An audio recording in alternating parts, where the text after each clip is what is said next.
Where's your favorite place to take college game day? And I say every time, Eugene, Oregon.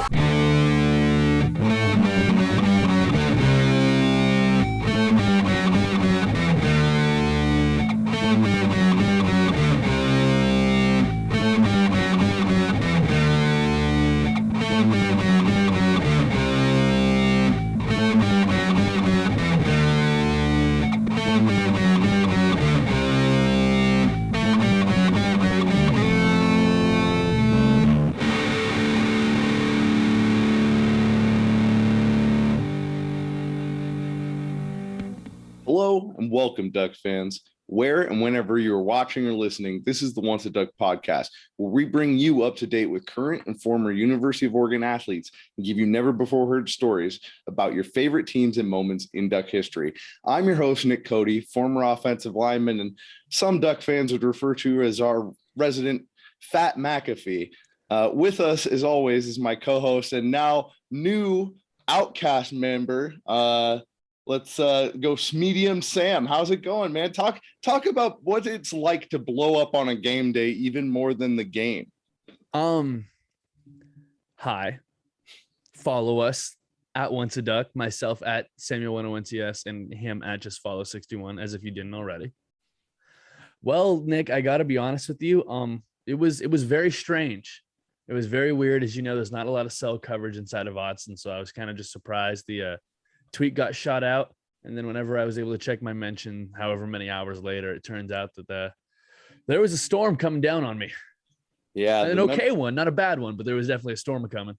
And just to think, like I was just sitting there watching it all blow up, and I could only imagine what it was like there for you in the student section. Just have that limited cell coverage, just going, oh no, why is Twitter breaking for me right now? Well, I honestly had no idea what it was. I saw that there was a couple of tweets coming through, and they weren't like opening. I couldn't really see what was going on, but I was like, oh, okay, cool. It's like something's happening on there a little bit, but I had no idea to the extent that it was happening. And honestly, Nick, you just being there and watching the game and having your phone on, you might even have a better perspective than I did on who hit the retweet that all of a sudden got that thing rolling, because somebody must have hit something for that to start to get so many eyes. It was getting picked up by everywhere. And the saddest thing is, number one, you didn't do it from the OnceADuck account that all of you hopefully are already following right now. That would have been a great, or at least a tag would have been nice. But you know, I tried to spot check you there in places where I could. But then, you know what, Nick, and I have to jump in on this, and I have to apologize to you specifically, but it's a principle matter. It's a principle matter.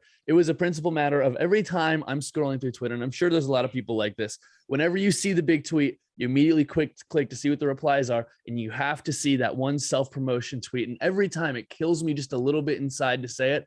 I promised I was never going to do it, but once the roll started, I said, okay, if by any means this thing were to hit like 50K likes, I would do it, but not before that by any means. I'm not going to be a 20K like thing trying to promote my whatever underneath it. I couldn't let myself do it, and I'm sorry. Understood, and much respect, but not a lot of respect to all those outlets out there that were going and throwing that out there without any attribution whatsoever. Yeah, I mean, major disrespect, but hey, we move on. We know that our subscribers love it. We know our VIP subscribers really love the show because they let us know. They've even given us one of the questions for our guest today. And hey, I'm so happy, at least with just you getting that experience, because man, it took on a life of its own, just like another storyline we're going to have to talk about just briefly that our fans want us to talk about. And everybody on Duck Twitter is talking about it. And that's the commentary you probably caught later on from Rod Gilmore. And I'm just going to say, we're not going to spend too much time on it, because I, as an offensive lineman, understand, like any other offensive lineman, what it's like to be chewed out by a coach. And man, just because it's on public display, and there's commentary you want to provide around it, doesn't mean you know that relation between that coach and that player. And I just thought the commentary was unfortunate and took away from the game. And, you know, he's covering the Stanford game again this week. So I'm going to be tuning into that voice of the Ducks, Jerry Allen call. I recommend all our fans do it with me that are watching from home, because I'm going to be tuning that out completely and just listening to Jerry Allen, because I it's not even that I dislike his call. I thought he did a fine job calling the game, but I just remembered going to Life is Beautiful, how great Jerry Allen was, and I ended up putting him on during the game last week anyways. Well, Nick, obviously I'm a big I'm a big Voice of the Ducks fan. Everybody knows it. I always like to tweet out about the Voice of the Ducks. I'm a big fan. That being said, honestly, I heard a lot about what went on this weekend, but when you're at the game, it's kind of hard to see what's going on in the broadcast. I haven't gone back and rewatched this ball game yet. If I do, I probably will try to before Saturday, just to get another view of it. I might check it out then. And then this Saturday, unless something unforeseen happens, I'm going to be in the stands again down at Stanford. So I'm going to miss on the commentary yet again. That being said, I wouldn't mind pulling up the old tune-in app just to get the Voice of the Ducks in my ear while I was there at the game. Yeah, that's the way to do it, man. That's the way I did it. Life is beautiful. And it just reminded me again, like, why not? It's just the better way for me to enjoy the game. And I don't have to sit there and complain with everyone else on Twitter about what's being, talked about or discussed that everyone disagrees with. So moving past that, I just thought the moment in itself that they were talking about was really important for the team, because right before the end of the half there, Chris Hudson, gets a taunting penalty, spins the ball. Beautiful spin. I love that if you're scoring a touchdown in the NFL. If you're getting a first down in college and you haven't had that many catches yet and you're a freshman, you got to learn. You can't do that, especially right in a player's face like that. So Mario Cristobal, I believe, took the moment into account there, because you're not destroying that headset as brutally as he did if you're going into like the fourth quarter per se, because that's going to cause you some trouble trying to set up another headset going into halftime. I thought that was a great message to the team. And even though the third quarter, Arizona was really milking the ball for time of possession and we weren't playing our best, I still thought there was a message sent that, hey, you guys need to take this game and this opponent more serious. Look, maybe it's because I grew up in a household that somewhat resembled Malcolm in the Middle, that I can look at a situation like that and go, you know what? Sometimes somebody needs to get yelled at. Sometimes their point needs to be made.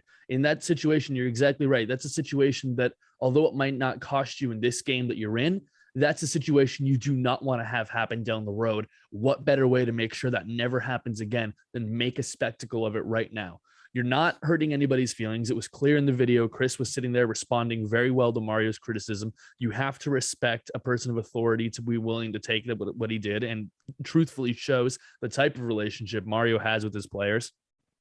I think it also sends a message to the team. Hey, this is serious. This isn't any other regime of football. This isn't any other team. This is Oregon. We are here to do our jobs and get out of here. I think that's a message Mario wants to push with this team. Every trip is a business trip, whether it's just a trip across the street to Autzen or it's a trip across the country. Every trip is a business trip, and you don't act like that on a business trip. I thought that in the moment, given everything that was going on, not an inappropriate way to deal with the situation whatsoever.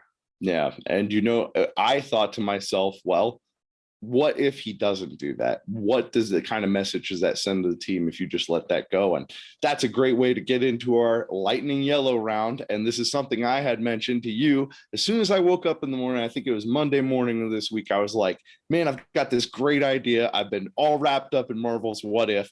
What if we do a segment on just Oregon what ifs?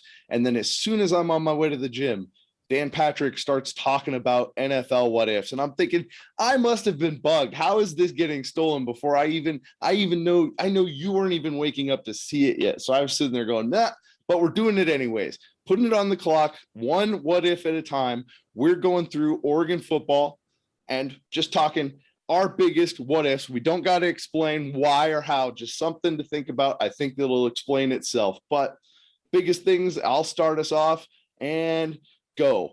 What if DeAnthony Thomas makes the block against Stanford in 2012 to spring Marcus Mariota for a touchdown? I can answer that. I can answer that question in just so few words. It'll blow your mind. So few words. 4 words. Forward.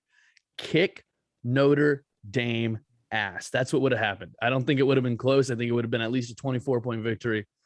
That would be up in the rafters, unfortunately. All right. What's your what if?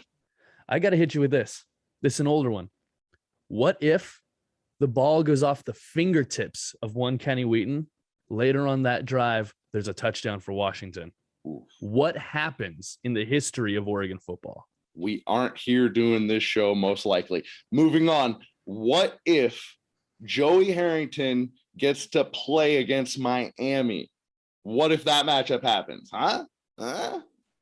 Look, Miami, those Canes were different. Those Canes were different.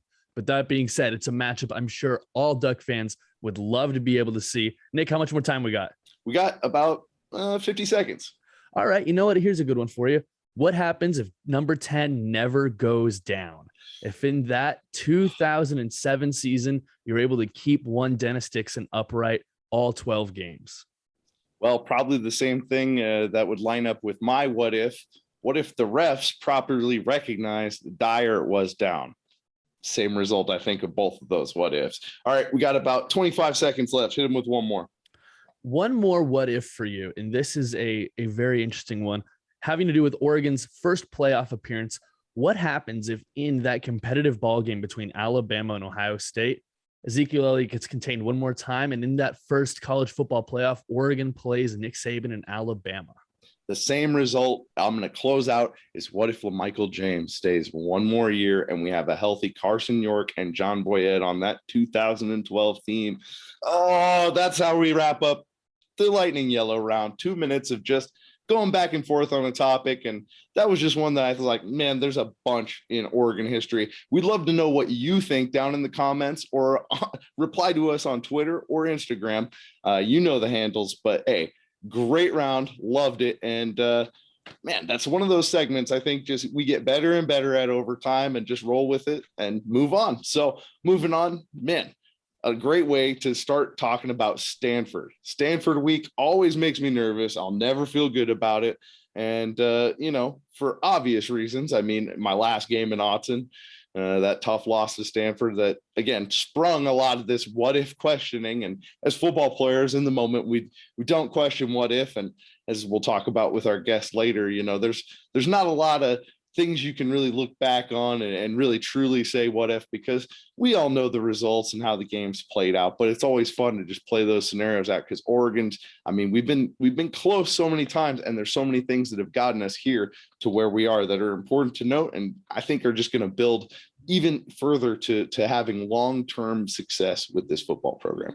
Well, and Nick, if this isn't the place to do what ifs, where is? If this isn't the exact platform to play that ball game, I don't know what is. Hell, that and just putting it all out there, as our guest will say in a little bit. That's what we do on this show.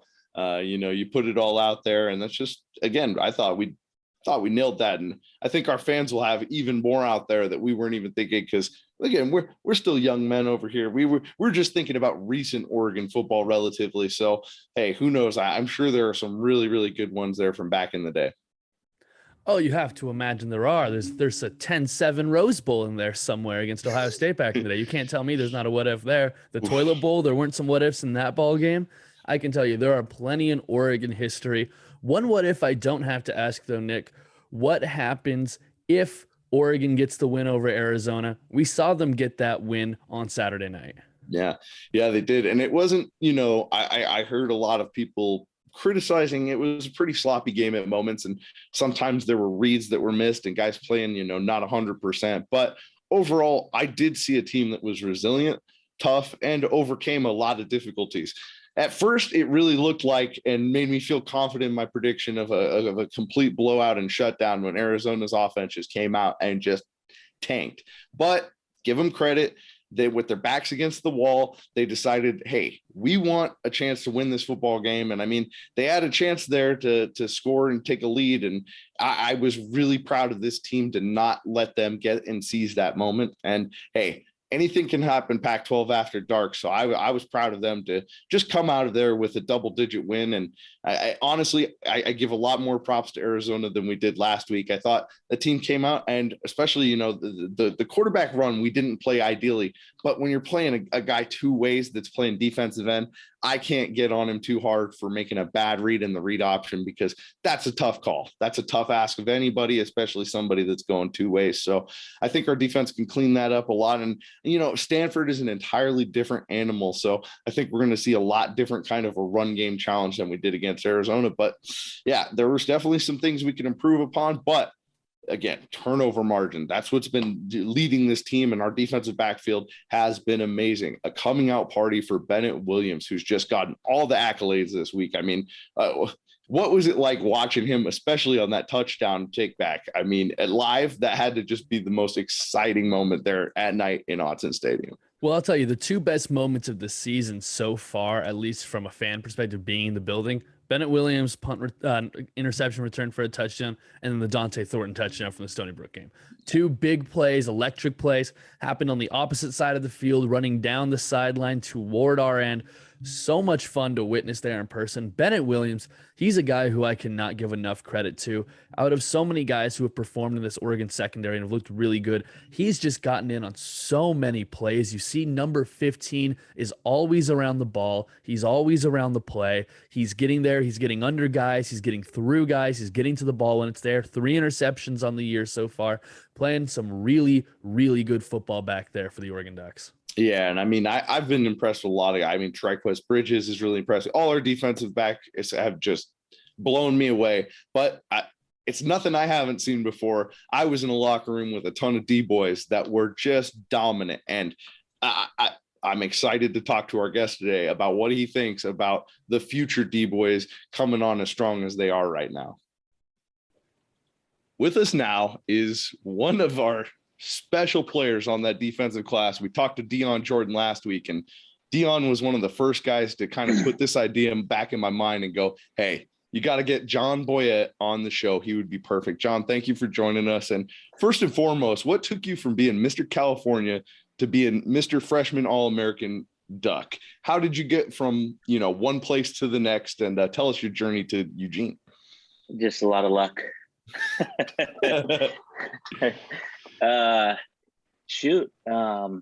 What a great transition, coming from Napa, which I cherish that area so much, to being able to get a scholarship offer to the University of Oregon and be able to transition up there. And it was an awesome experience, the transition, and just the couple of years, the four or 5 years that I was up in Eugene.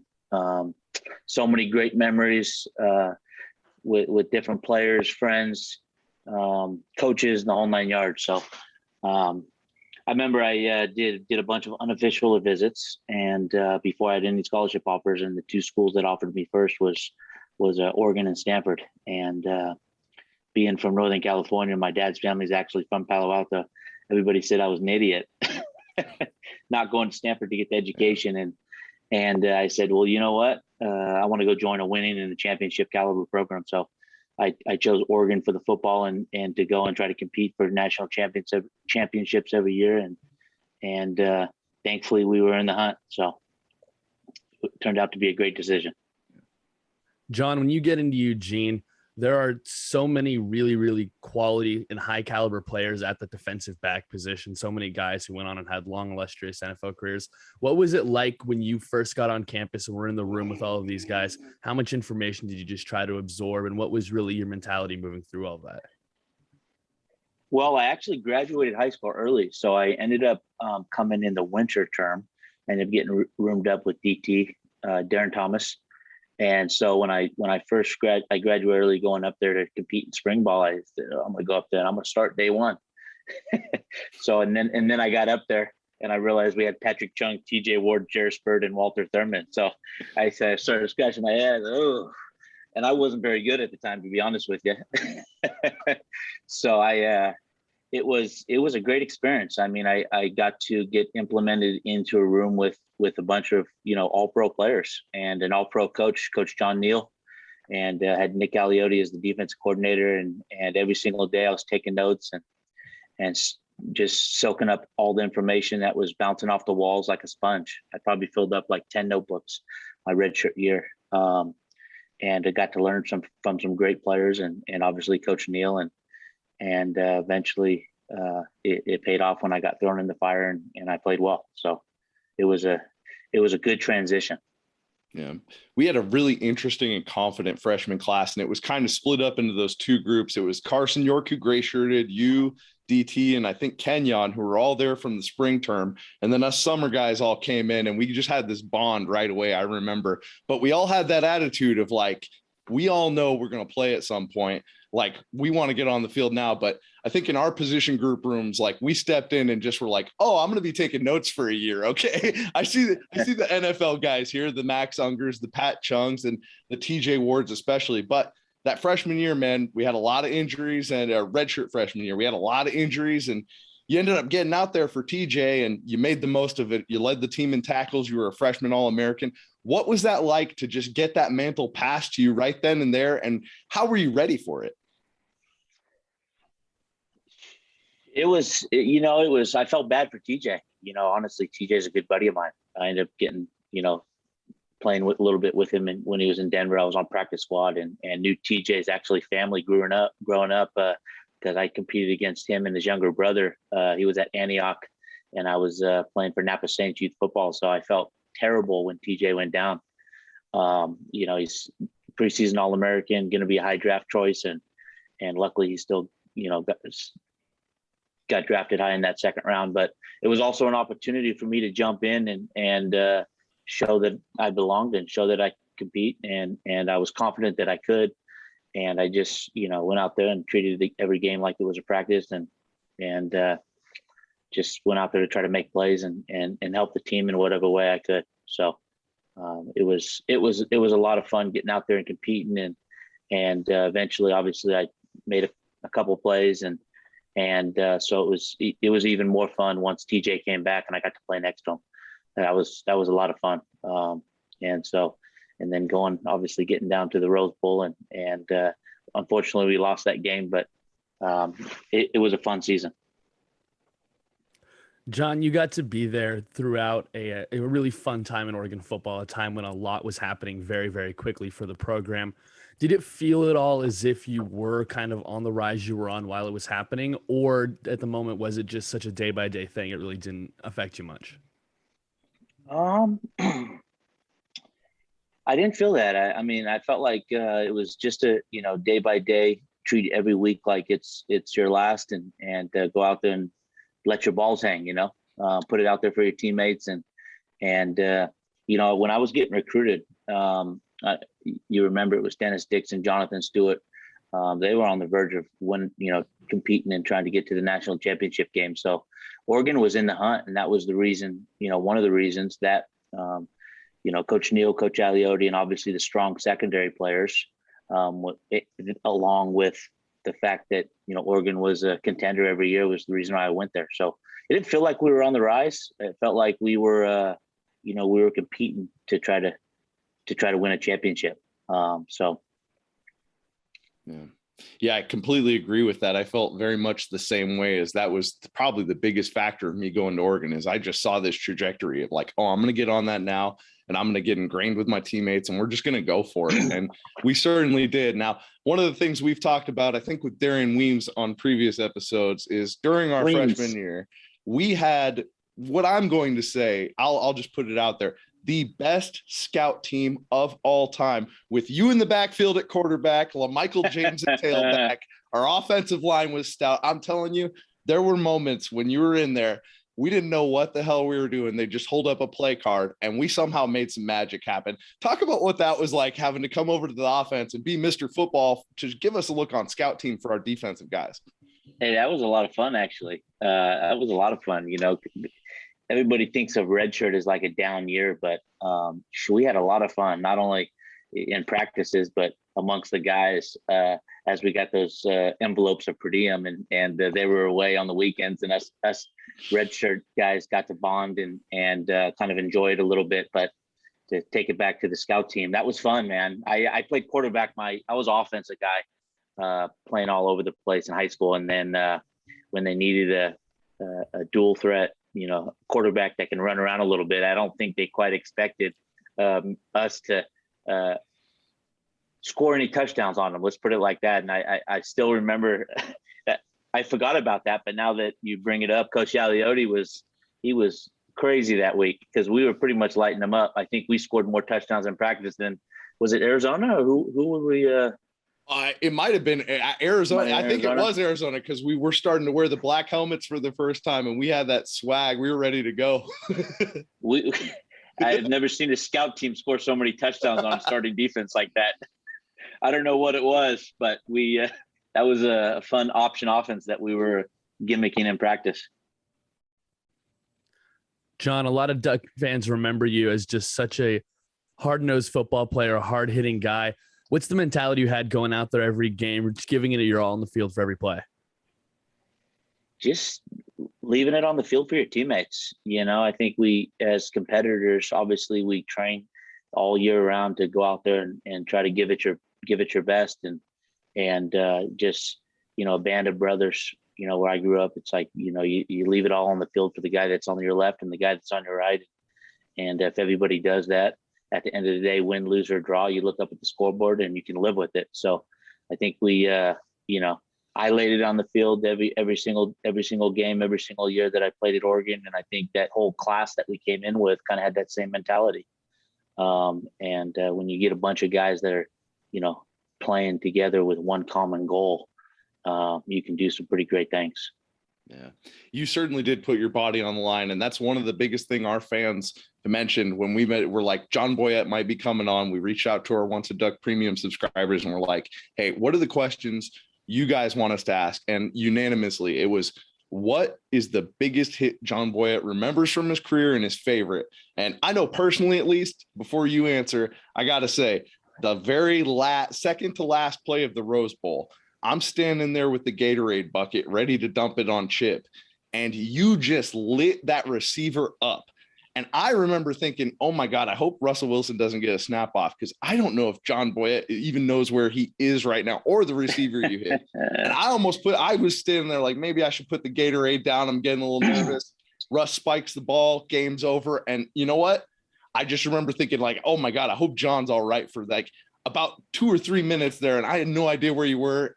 Everybody rushes the field. That was my favorite hit, because that one meant so much, because it stunned both teams for just long enough that they weren't able to get another playoff. But what's your favorite hit? And do you remember that one? I vaguely remember it. I remember it kind of wobbling off to the side, like the world was sideways a little bit. My equilibrium wasn't all there. No, it's funny when you deliver a big hit or you get hit, you get shaken up a little bit, but the competitor gets you back out there on the field. I don't know. Biggest, I would say I had a nice hit against USC at the Coliseum. I always liked playing at the Coliseum because growing up, USC was the team to beat, and they got into a 3-by-1 set. We were playing it too high, and I shaded towards the X into the boundary, and they threw that 3 vertical, and I lit up the wide receiver pretty good on a pass that Barkley should have squeezed in, and I was out for a second or two. They pulled me out, and I was pissed off, like, why are you taking me off the field? So I ran back out there the next play. I was still out of it. And they got into I don't remember what defense we were playing. I think I was playing the wrong defense because I was completely discombobulated. But they ran a little skinny post. I think it was Robert Woods, and I was man on basically 10 yards off, and I ended up picking the ball off in the end zone, catching the back end of the football. And then I got to the sideline and I was drinking water, and that's when I started coming out of it. So, hey, sometimes when you train extremely hard and you get knocked out and you're out of it for a play or two, sometimes you play even better because it's just your instincts taking over. So that's kind of a fun play for me, that I was out of it and still was able to come up with the interception. But those 2 plays were, I would say, stick out to me, I'd say, the most. John, we mentioned these big play hits. You mentioned the interception there against SC. I always loved the ball skill you showed out on the field back in the day, whether it was the picturesque interception against UCLA, whether it's the pick 6 at Arizona State. What really means more to you as a defensive player? Is it really being able to deliver that big hit, or is it completely taking the ball away and getting the offense right back out there? I didn't care. I think it was just making a play, when the ball came your way. Sometimes, as a safety, you can get bored almost, because there's some games that you can play an A game but make 0 plays. And then, all of a sudden the ball comes your way 2 or 3 times. So you kind of have to stay on it at all times, because you never know when you're going to get that opportunity to, make a play for your teammates and help you guys win. So I didn't care if it was a big hit, if it was a pick, if it was a tackle for loss, whatever it may be. Maybe I took away the number 1 option and Cliffy got a pick or something. It didn't make a difference to me as long as I was doing something to help the team win. That was what was important. Yeah. And dude, I'm not going to lie. Your selflessness always impacted me, especially a lot in our senior year, which didn't go how either of us really wanted it to. I know, especially with you and the Patellas and, me losing my job halfway through the season, man, it just, we both ended up kind of being relegated to being coaches there and teaching up those young guys. And I just always remember any day that I thought I was having a bad day, I looked at you or Carson, and the way you guys were just still leaders, still there, even though you knew your seasons were pretty much done for. I just always appreciated that. And I want to know, what did that teach you, at least moving forward now in life? Yeah, no, injuries is a tough thing to deal with as an athlete, because you train and you try to get mentally and physically and emotionally prepared.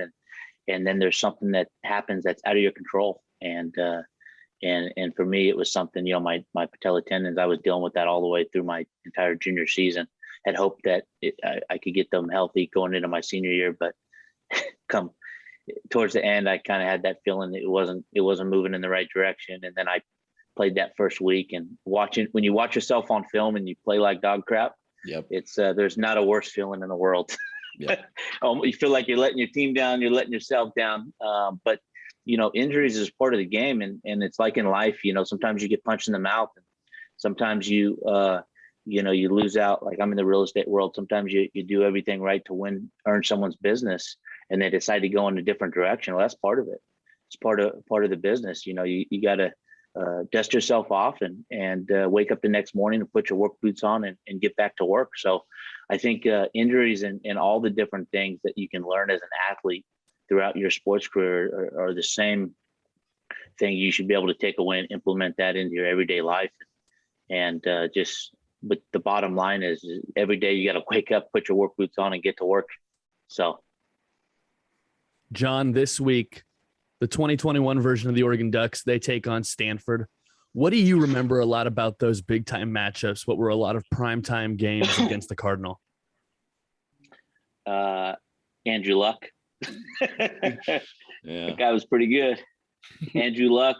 I remember the first time I played when I was a freshman, I got drugged a few times by Toby Gerhardt. Stanford was kind of the team. It was us and Stanford at that time, and we played some pretty good games against them. They beat us a few times. We beat them a few times. Andrew Luck was pretty damn good. He was kind of the quarterback back then. That was the guy. So that's what I remember most. Yeah. What about you, Nick? Well, oh man, so many tough battles, but I mean, obviously the one for me that sticks out is because my last game in Autzen, that senior night, man. And so one of the things that we've talked about a little bit in this episode that's been a theme with Marvel having their what if show, we talked about a couple Oregon what ifs. And one of the ones I brought up is what if DeAnthony throws that block just there for Mariota? Or what if LaMichael stays one more year? I just always, every time someone asks me if there's any two things like you could go back and change about Oregon football, I have no regrets. But those are the two things I'm like, if we just get that, we play Notre Dame, in my opinion, and then we whoop their ass. That's my answer. But hey, do you have any what ifs like that scenarios, or do you just, hey, we had it pretty good? I can't really complain. Yeah, you can always do what ifs, but at the end of the day, it is what it is. Woulda, coulda, shoulda. I mean, of course, as an athlete, you always think you could have done more, you should have done more, and what would happen if you did more. But whether it's the ball bouncing your way or if you didn't have an injury or whatever it may be, you got to just look back and enjoy. And for me, I try to just look back and enjoy the good times, and for the bad times, use those as learning experiences to try to better myself in the future. So, but no, that's that senior night. I flew because remember I went down. I had to get knee surgeries on both knees, so I flew down to LA to have a doctor do it down there. That was recommended, and so I flew back up for the senior night, and I was sitting in the stands watching. That was tough. Yeah. It was tough not being able to be out there battling, but it's the way the cookie crumbles sometimes. Yeah. John, last thing I'll ask you before Nick gets you out of here. Really, first and foremost, have you been able to watch or keep up with a lot of Oregon athletics, Oregon football? And secondly, if you have, what have you thought kind of about this generation of the Oregon kind of defensive backfield with some of the really talented guys they've had back there? Yeah, I've been keeping up as much as I can. I need to make it back up to a game or two. But I've been watching, and I think we got some good talent that's coming in the doors. I mean, we got some good guys in the secondary that can make some plays, and I actually talked with John Neal, was it last week, and I think Oregon's got a good foundation of players, and also just the mentality, punch in the mouth mentality. So I think good things are happening right now. I think they really do have a very solid team. They just got to keep putting their work boots on every day, and then hopefully look up when the dust settles and find themselves in a short little playoffs. So we'll see what happens. It's exciting. It's exciting. Yeah. And they certainly are starting to bring back kind of that D-boy era, especially with the talent that we're putting into the NFL now. That's only going to be able to recruit more and more guys. So just to end, and we hope to see you back in Autzen really, really soon. But just when you get back to Autzen, what's the first thing that you want to do that just you want to see, you can't wait for, than that Autzen experience that just brings you back to being a Duck? Oh, man. Probably what would be really cool is walking down that tunnel with all my guys. That would be pretty sweet. Just same guys that we came in with, that senior class, just walking down that tunnel, hearing it rumble, and hearing the Harley Davidson rev up, and that was pretty cool. Just knowing you're getting ready to go out onto the field and let your balls hang for your brothers. That would be pretty. That would be a lot of fun. Well, man, I'm going to try and make it down. Possibly. It might be a little tight. I'll be coming out of Miami, but if you can make it for the Colorado game, the alumni game, they let you welcome all those guys out of the tunnel. Certainly recommend it. I was there for the Stanford game, 2018. Forget about that. But the experience of welcoming all those guys down the tunnel and getting that duck to go by, man, on the motorcycle, it's just a different experience when you're an alum, and we hope you get to experience that soon. And we thank you for coming on with us. John Boyett, once a Duck, always a Duck. Thanks, man. Hey, thanks, Nick. Thanks for having me, and keep that hair going. Oh, dude, you got some flow going there. I love it. Better than it's ever been, right? Right on. And nice meeting you as well. Nice meeting you too, John. Thanks, Take dude. care, guys. Appreciate it. Wow, man. John Boyett, just another. We're just lining him up. I don't think we've had a bad interview this season, knock on wood. But hey, that guy was one of the toughest guys, pound for pound, I ever played with. We talked about TJ Ward a little bit. His locker was right next to mine. I put him and John right up there for pound, the two toughest guys I ever had to try and block in practice. And hey, I'm glad we could just get him locked up for an interview, because I've been thinking about getting John on for a long time, but finally, man, it was so good. What are your takeaways?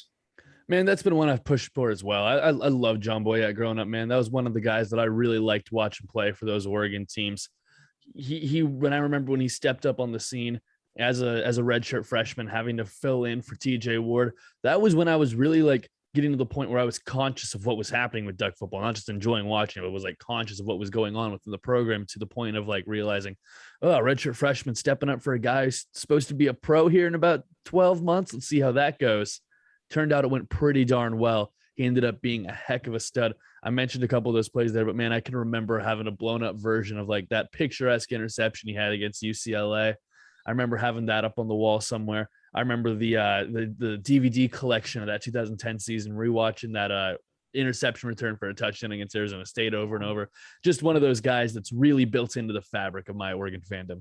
Yeah, man. And I can't wait for him to get back in Autzen sometime. And it's good to see him doing really, really well now post-career, because, tough post-career. But, hey, he did get a Grey Cup win. And, around here, we celebrate those and any CFL success. So it's great to go back and look and see, all of his career, getting to reflect on that through that interview. And again, maybe I'm a little selfish just getting all my classmates. We're going to switch that up here pretty soon. But, guys I played with, it's always extra special. But we had again, arguably the best recruiting class in Ducks history. We'll see how that goes moving forward. But also moving forward, it's Stanford week, Sam. And we're talking about a team that really just matches up really, really well with what the Ducks do well. The Ducks right now lead the nation in turnover margin. They're getting more turnovers than anybody. They're protecting the football, and Stanford doesn't turn the ball over. What do you see as the biggest key to winning this game for the Ducks, and what do you want to see at and most improved from Arizona week going down to the farm? Well, honestly, first and foremost, I need the Oregon defense to get off the field when they're in position to do such. So many times we saw medium or even long third downs converted, especially in that third quarter when the drive just would not stop for Arizona. 2 drives that ate away almost the entire quarter, if not the whole thing. That cannot happen against Stanford. Stanford has the ability to finish if they start to do that. Oregon was able to get lucky. They had a bunch of turnovers in the red zone. You're not going to be able to do that against Stanford. You mentioned Stanford. They're a clean team. Junior running back hasn't fumbled in his career. Sophomore quarterback, big guy, 6'6", almost 220 pounds, not a pick on the year. Oregon has 13 turnovers on the season. That's awesome through 4 games. That's 3.25 a game. That's unreal. You got to bring that down to the farm with you. You have to be able to force Stanford to make mistakes. Yeah, and that's a big thing about that too, is just even if we aren't getting turnovers right away, take control of the football. Take control, make possessions longer, and don't turn it over. I think that's going to be key. And a big thing that we saw against Arizona is a little hesitancy on some reads, particularly from Anthony Brown. And I thought, maybe some injury, lingered and played into that. But a lot of it, to me, going back and reviewing the tape, was a little bit of hesitancy on Arizona's part. There were particularly some speed option that came down in the red zone that I know a lot of people talked about, where Anthony tried to take the ball up. And, to me, I didn't necessarily think that was a bad read on his part. The defensive end of that play was really hesitant, kind of in no man's land. If he would have pitched the ball, easy touchdown. But he also would have gotten an easy touchdown if the left tackle, I believe it was Jeremio on that play, just keeps his shoulders square. He doesn't even have to actually go and hit the guy. If he just doesn't turn his right shoulder inside, that linebacker has no angle to Anthony Brown before he can walk in. And these are the little kinds of nuances. I have faith in Mario Cristobal to clean up this week on this offensive line that will make those reads that much easier for Anthony Brown. And knowing Stanford and the way they play, they aren't going to hesitate. They're going to have a game plan. They're going to be triggered and locked in, and that might make some of those reads that much easier in this offense. And you got to give the Cardinal a lot of credit. Through 4 games this season, they've looked really good in 3 of them. Obviously, they came out with a real stinker in Dallas, or in Arlington, playing against Kansas State. Just didn't really look good in that ball game at all. Couldn't really get anything going. But they came back out, smacked USC. Completely smacked USC. I personally think they're just trending down this season. I don't think this is a classic USC team. But that being said, always smacking USC is a good thing to do, especially on their home turf. Next, they play a game against Vandy. Take them out the way you should always take out Vandy. Well done there. And then they played a great game against UCLA that was very close. Came down to some drives in the fourth quarter where the Bruins just had a little bit more. UCLA is a good football team, a very talented football team who happened to lose a game to an extremely talented Mountain West team. That'll happen now and then. UCLA is not a bad football team by any means, and the fact that Stanford hung with them as long as they did in that game, and it was a 1-score game late into the fourth quarter, it speaks a lot to the Stanford team. Big reason for it. We mentioned the turnovers. They don't do it. They don't shoot themselves in the foot often. They do not. You have to force them to. It will be difficult, but the Stanford Cardinal are a team that is capable, that can play, that when the dust settles might end up being the second best team in the North. Maybe it's Oregon State. Maybe it's them. We don't quite know yet, but it's a team that you can't take lightly. And I'm sure that even with how we interacted before the last episode, we'll know better. Every opponent really does pack potential to really hit you with their best thing every single week. And it's hard to imagine that any team facing Oregon won't pack the absolute best punch they have.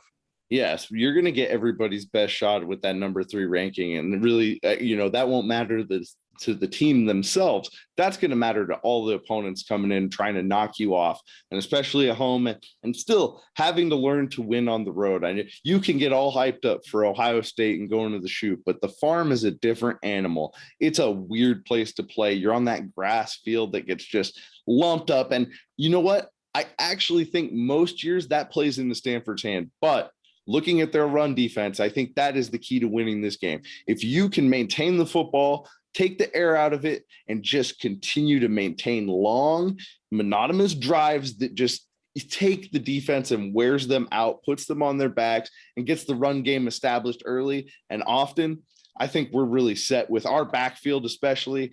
Oh man, CJ and Dye could have a just amazing, memorable day if we clean up the mistakes from Arizona. And defensively, man, just continue to bend but don't break and then force those turnovers. I think we're going to be set. But you never know. As we've seen, this team has moments where they play down to their opponent, and it's going to be an environment where if you do that too much early in Stanford, that game can get away from you. I know, like John talked about, Andrew Luck, I remember, woke us up in 2009 and we were just, where did this guy come from and how do we catch up? And ever since then, that's what his career felt like, is that guy was just a major talent. And that was one of his coming out games. And you don't want one of those when you're down there at the farm playing 12:30.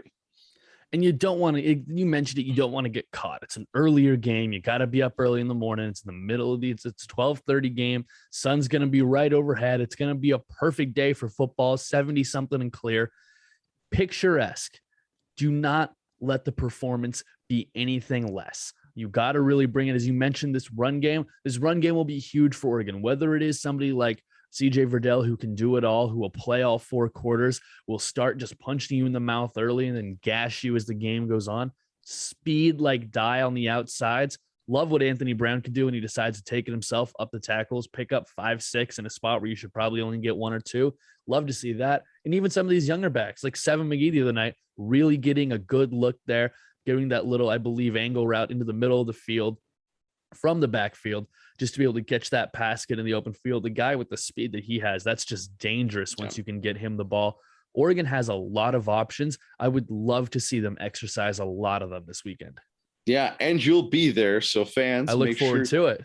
Make sure you go say hi to Sam, give him a good OnceADuck shout out, and let everybody around him know that you listen to the podcast. Make him feel really awkward about it. Please do that for me. What are you talking about? That's just gonna blow up the ego more than it needs to be, Nick. I look forward to anybody who's willing to say that. After this last weekend, I don't know how much more it can blow up, my friend. Trust me. I really wish that it affected me that way. I really wish it did. You have no idea how much I wish it had that effect on me and not just like an extremely awkward one. Well, my friend, one of these days you'll get on my level. And to also talk about one of our fans out there, as this show debuted, has already been, decided to get on the level of being an Oregon letter winner. We're giving this out to one of our inaugural VIPs. We want to thank all of you that have donated. We'll still have a VIP program for those of you that are interested, but you're not going to get the same perks and bonuses had you subscribed before the end of September. But we've got a dozen members right now. We appreciate you guys. And we just gave one tickets to the game. You got to meet up and give him the VIP passes of the tailgater. That's at Corey Davis, at Corey_D2021. Sam, thank you for hooking him up with those. And thank you to our donor out there who hooked us up with those tickets, man. Just amazing. Just to put all that together for our subscribers. And we're going to continue to try and give our fans that kind of little bit of perks here and there when we're able to pass them off. You know what? Whenever we have swag to hand out, we'll be able to hand out as much as we can. I really want to be able to get everybody out there as connected to us as possible. And if we can do that just by making sure they get a thing here, a piece of memorabilia there, I'm happy to make that happen. Yep. And also, we're going to use your tweets first and foremost in the show. And we use some of your questions with John Boyett. But moving on to one of our subscribers, at MT Booble, one of our favorites, wants to know, after this game, response to your tweet, wait, does this mean Big Boy is eligible to come on OnceADuck now? I'm thinking as a relative family member, Big Daddy Fat Quack has always been invited on. I don't think that's ever been. I think we could make a lot of exceptions, and that would be on the priority list in my book. I would love it to happen. I would love it to happen. That being said, I am setting zero expectations. Yeah, that'd be a tough angle to work. Like, hey man, I'm this huge fan, and I've got this podcast, and you're done. Hey, dude, you remember how we met? No, stop walking away. No, stop walking away. No, come back here. No, seriously, it's gonna be a thing. It won't be that bad. No, please. Oh, you think it's gonna be walking away as soon as you? I'm carried away. I'm carried away by huge individuals from the city of Atlanta. It will not go well. There you go. Okay. It will not go well. One last tweet before we get to our predictions. At Pack Surfrider said, I'm seeing heavy rotations of players at all positions throughout the game. Keeping ones fresh gives a lot of quality experience and depth, but has it been at the expense of finding an early rhythm offensively? The Ducks have been winning, so I'm all for it, but when does the rotation sink? Now, we're going into Pac-12 North play, so I do expect maybe some of those rotations to shrink down, but a huge part of this, as we've talked about, is injury.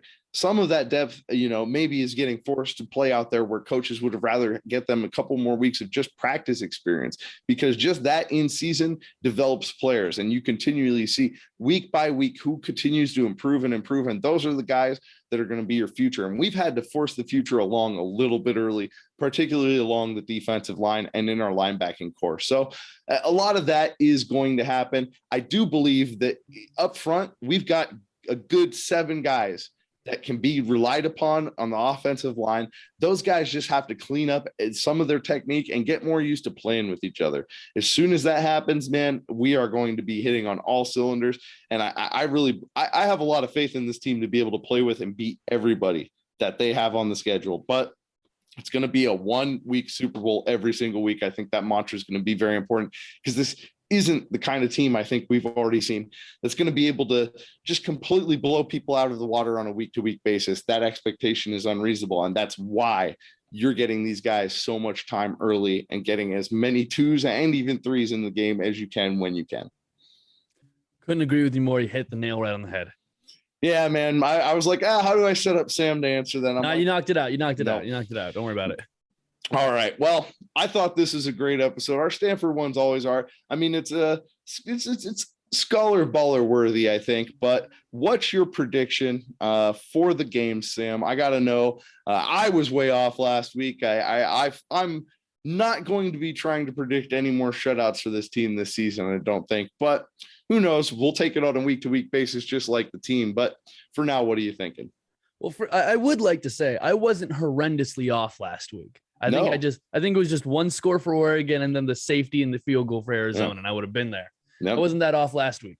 No. This week, I think that it's going to be a really tough ball game, and I think Oregon might be able to tack on a couple of big plays late.